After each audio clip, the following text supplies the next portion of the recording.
1947 में भारत के विभाजन के बाद बलूचिस्तान को पाकिस्तान के साथ शामिल होने की मजबूरी थी। हालांकि बलूचिस्तान की रियासत कलात ने एक स्वतंत्र राज्य बनने की घोषणा की थी। विभिन्न कारक। बलूचिस्तान में अलगाववादी आंदोलन के कई कारक हैं, जिनमें आर्थिक और सामाजिक असमानता, राजनीतिक दमन और मानवाधिकारों का उल्लंघन शामिल है। भूगोल।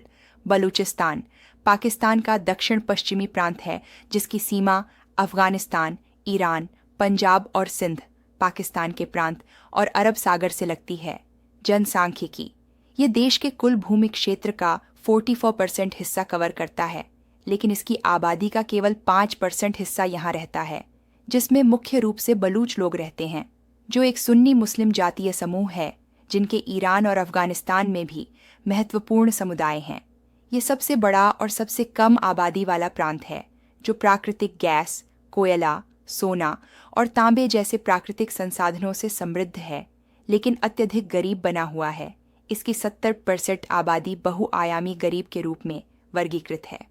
उग्रवाद का इतिहास। भारत के विभाजन 1947 के समय बलूचिस्तान में 4 रियासतें शामिल थीं: खारण, मकरन, लासबेला और कलात। कलात ने स्वतंत्रता का विकल्प चुना, जबकि अन्य पाकिस्तान में शामिल हो गए।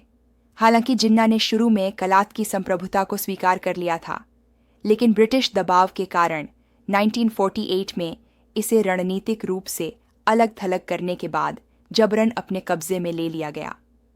खान के भारत में शामिल होने के इरादे के आरोपों ने पाकिस्तान की कार्रवाइयों को और तेज कर दिया।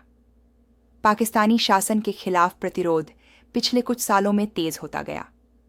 पहला बड़ा विद्रोह 1954 में पाकिस्तान की 1 यूनिट नीति के बाद हुआ, जिसके तहत 1955 में बलूचिस्तान को पश्चिमी पाकिस्तान में मिला दिया गया, जिससे असंतोष और गहरा गया। 1954 में कलात के खान नवाब नौरोज खान ने स्वतंत्रता की घोषणा की, लेकिन उन्हें धोखे से आत्मसमर्पण करवाकर कैद कर लिया गया। 1963 में तीसरे विद्रोह में पाकिस्तानी सैनिकों की वापसी और बलूचिस्तान को एक प्रांत। To be continue. Thank you for watching. Subscribe for more.